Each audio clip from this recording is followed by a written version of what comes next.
I think the journalists in this field really are the storytellers for the world. The people in the industry kind of understand what all that jargon and lingo, what that all means, but trying to take that and putting it into a meaningful story that goes out to the rest of the world of healthcare practitioners and providers, as well as just the consumer audience. How do we make that relatable? That was Dennis Daly, founder and publisher of mHealth Times, talking about the underlying reason for his starting the PowerPress Awards, which recognizes and celebrates the best in healthcare journalism. This year's awards will be handed out at a gala on Monday, October 18th, as part of the upcoming health event in Boston. And Dennis joins me to discuss the awards and how you can make your voice heard by casting your vote at www.powerpressawards.com. You're listening to What's My Tagline, a podcast focused on conversations around marketing, PR, social media, and more in the healthcare B2B space. I'm your host, Carol Flagg. And now let's hear more from Dennis Daly. Well, Dennis, thank you for joining me today and welcome back to What's My Tagline.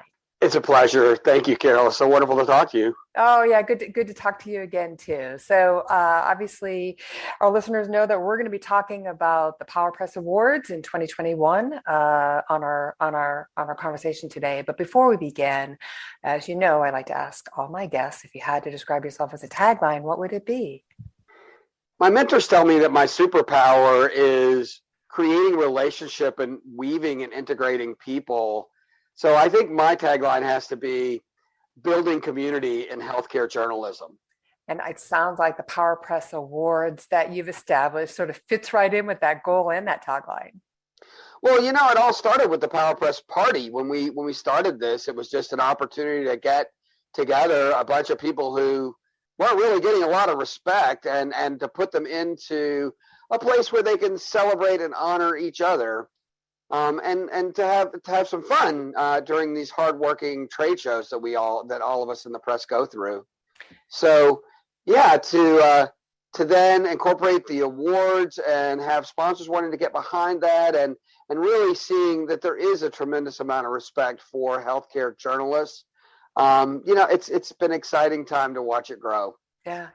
So take us back more towards the beginning of the PowerPress Awards. So we're looking at the awards for 2021. What year are you in, and how has it evolved over the last few years? When the way the PowerPress party got started is actually kind of a funny story.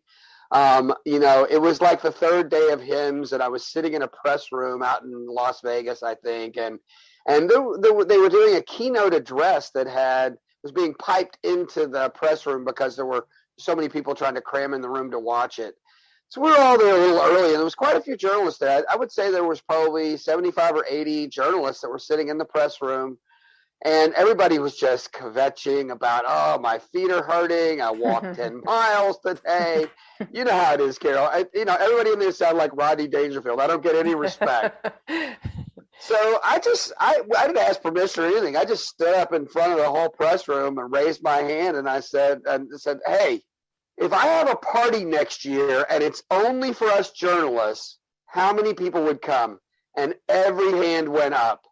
So that was the inception of the PowerPress party. So, that summer I went out and got a couple of sponsors, and we did our first event.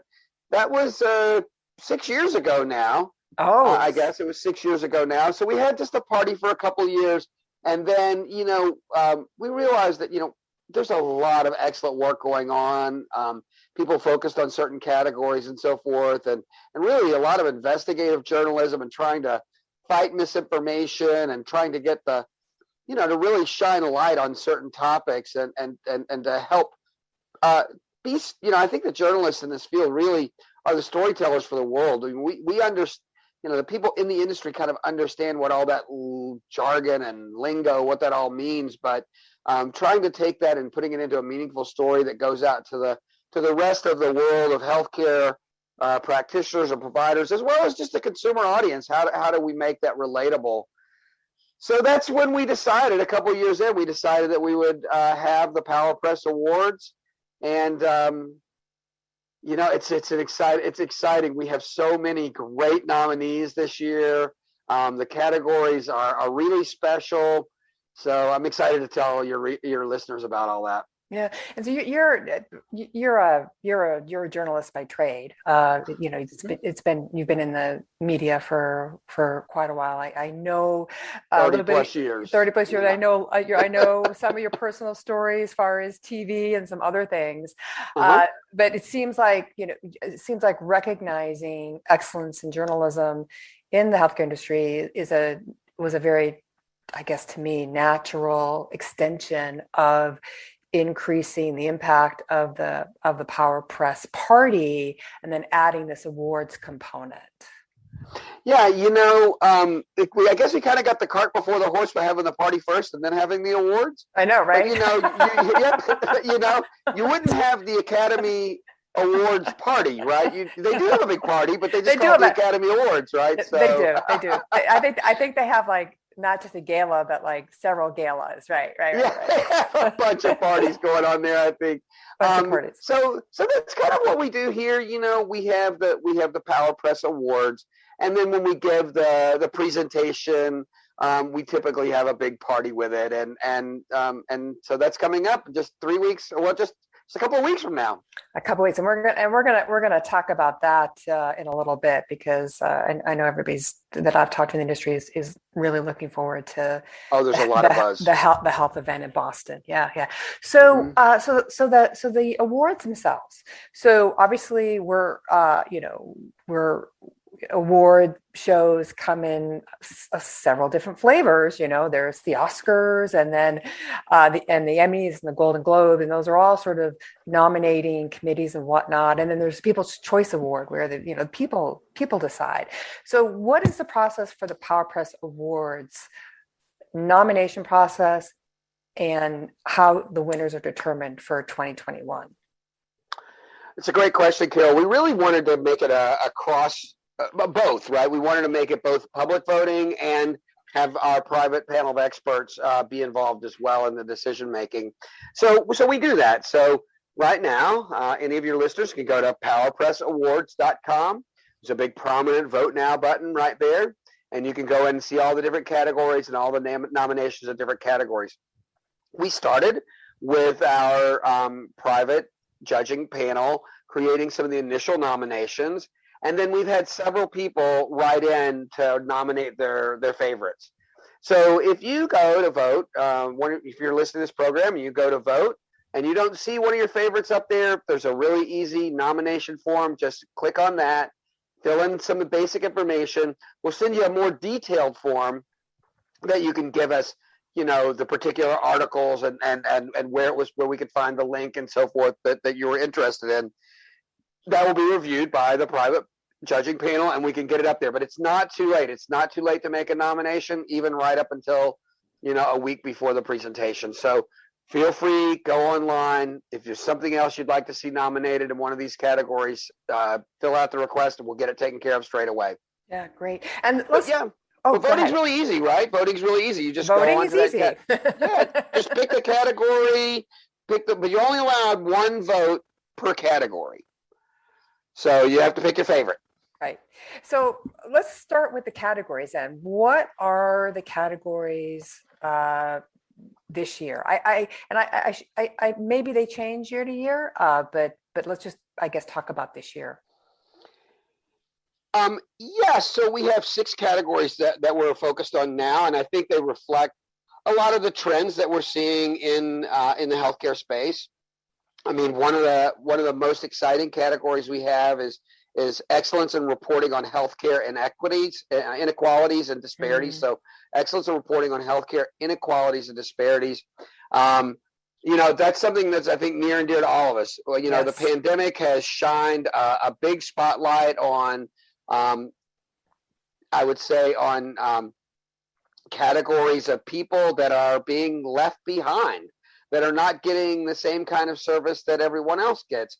And it's across a variety of communities. If you look at the nominees, you'll see there's representation of Black and brown people. You'll see that there is representation of reporting that was done in the LGBTQ community. There's even an article there about children being left behind. Such a sad story, but a wonderful thing to shine the light on is children who've lost their parents during the pandemic. So sad, but something that, we need our storytellers, our journalists to share with the world. Some of the other categories I know, the patient experience has been central to a lot of the branding and marketing and communications, and we're seeing that follow through in the reporting. And so one of our sponsors is graciously sponsoring, journalistic excellence and amplifying patient voices. Nice. So I think that's one. I mean, there's some great nominees in every one of these categories, but there's been a lot of work in that area as well. Some of the other categories, Carol, that come up. I mean, obviously with the pandemic, I don't think this is a topic that is sort of going away anytime soon. But the pandemic has shined a bigger spotlight on our mental health. Right. And there's been a ton of excellent reporting on mental and behavioral health issues during the course of the last year. So really excited about that category as well. We'll see, there's other categories where, caring for folks with chronic conditions and some of those innovative tech solutions for that. There's a really interesting topic. We've seen a big change in what's happening with a couple of big changes. What's happening with employer-sponsored health? Yes. Right. We've seen some market shifts, some funding. We've seen some new companies evolve, and I'm sure your listeners are really familiar with some of that work. So we have a special category dedicated to excellence in employer-sponsored health and wellness journalism. So some really exciting categories and really great work in each one of these. And I would just encourage your listeners to go on and glance over. I'm sure you'll see whether it's, industry publications, national publications, podcasts, radio shows, television shows, anything that's, professional quality healthcare journalism, can be recognized through these awards, and I encourage you to vote and to consider making a nomination. Right. And no surprise, the 6 categories that you talk about are obviously resonate because we're talking about, healthcare journalism, excellence in journalism over the past year. So reflect, of course, the topics that are impacting the industry. Yeah, I think it's the top trends. I mean, we see. And no coincidence, we're presenting the awards during the HLTH, during the health conference in Boston. My segue. Yeah. Thank you. Yeah. So, if you look at the top topic trends that they have, like what they're considering their trends that they're covering, it aligns fairly closely with the awards that we have. I think there's a few things, maybe a couple things here and there that we focus on that they don't, and vice versa. But I think for the most part, we're covering the trends of the industry much the way the trade show would. Right. So let's talk about that. So there was the PowerPress party, then there was the PowerPress Awards that became this really critical extension of what was just a networking and gathering and fun event. And now when you have these awards, it's at these big industry conferences, right? Health obviously comes to mind. Health is in a couple of weeks in Boston. So talk about the relationship with health. Oh, we have, I've known Rich Scarfo for 34 years. Yes. He's the president of Health. Yep. We've known each other going back into the 90s when we used to work together. I think it's important for us to have this there. I think it adds value to their conference. And I think it's very much a handshake relationship in that, they have a lot of press who come to this conference already. So, if you're registered as press or an analyst to attend HLTH, you're certainly welcome to come to the PowerPress Awards. There is a private registration site. You can go onto PowerPressParty.com or PowerPressAwards.com/gala, and you'll see all the details about when and where it's going to be and how to apply to attend. Right. And so is this the first time the PowerPress Awards have been given out at the health event, or has it been done in the The past? first time was in October of 2019. The last time they had a major event, it was the first time that we did it. It was their second year, and the first time that we had awards presentation. Oh, that's great. And so obviously, it's the health event is in October 2021. We're still obviously dealing with the pandemic and specifically, I guess, the Delta variant. The events in Boston, much like a lot of conferences going on the latter half of the year, vaccine requirement, mask mandate. So, how do you throw a party? Right. So, we dig into all that, Carol. I mean, I lean into that. I mean, I would expect for people to have their vaccination, they have their digital verification of that, and then, and people will wear masks. But, at the end of the day, it is a party. And you kind of have to lean into science here and say, well, we got our vaccinations, and, we're doing it is 120 people, so it is a bunch of people, but we're going to be eating and drinking, and so some people will wear the mask, and it's whatever they're comfortable with. Some people wear their mask all the time. Other people, I'm sure, will be high-fiving and hugging. Right. And I think that the fact that the event itself overall is a vaccine required event, obviously, I mean, that's obviously a hurdle that everybody needs to jump over to attend, and obviously gives quite a bit of peace of mind. Well, I would say that, and also all of the staff at the restaurant have been vaccinated as well, and all of our service, all of our waiters, and it's on the second floor of the restaurant, so we'll have the windows and doors open. There's also a balcony, so there'll be some cross ventilation going on, and they do all they can to make sure that the restaurant is completely clean. I mean, we have the entire second floor, so I'm sure, it'll be totally cleaned and scrubbed and deep cleaned, whatever they call that, to make sure it's as safe as it can possibly be. Right. As you look towards the future, what are your thoughts about expanding the PowerPress Awards? So, Carol, my goal is to grow a community of healthcare journalists. That's really what this is all about, and making sure that everyone feels and our community feels that respect, that honoring, that love that could come from this. And so, we started it with our roots in health IT and did a lot of work at HIMSS, and then now we're moving into health, which is much broader category, and we're going to continue that relationship. And then I think, looking forward, we also want to expand into all the wonderful journalism work that goes into life sciences and pharmaceuticals and technology in that space as well. And so, I look for us to have an additional PowerPress event at Bio in 2022, in addition to the work that we do in health IT and continuing with health, of course. Yeah, of course. Dennis, this is all such great work, and I applaud you for shining a light on great journalism. It's never been more important. We got to fight that misinformation. People love to read this stuff, but they don't recognize how much work goes into it. And there's such great work that's in the nominees. So in our nominations for this award. So again, I would just encourage your listeners to go and check out some of the nominations, to vote. They might find some stories they hadn't seen before. That would be great source of stories there they haven't seen.